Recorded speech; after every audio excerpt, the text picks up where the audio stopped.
Good day mga boss, isang magandang hapon po sa ating lahat. Ruel Kawili nga pala ulit ng RRC Backyard. Ngayon mga boss, wala naman tayong special na gagawin. Mag-share lang ako.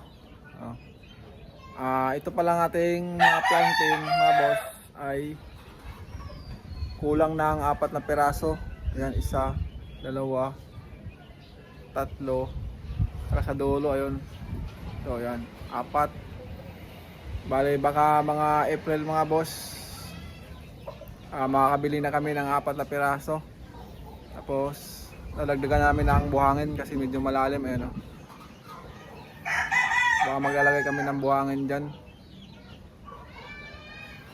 Gusto ko lang pala magpasalamat doon sa sa buyer natin ng mga 1 month old natin.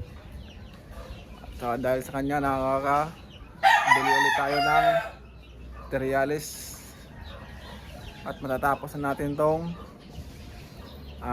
project natin sa flying pin. Tapos isusunod naman natin yung barn, lagayan natin mga sisiw.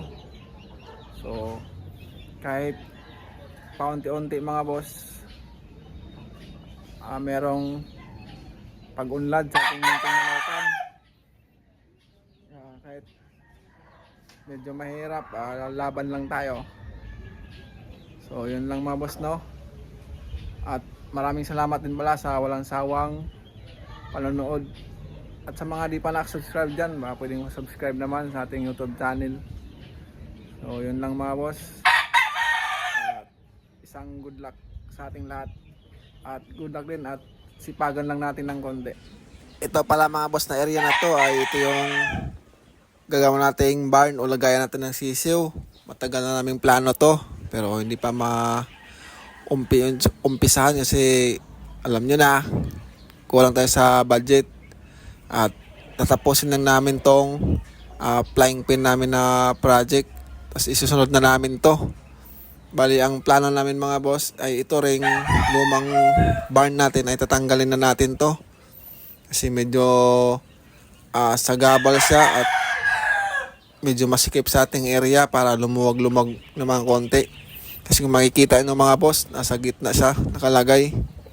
Ayan, no. Ang bark naman kasi namin nito dati ay temporary lang.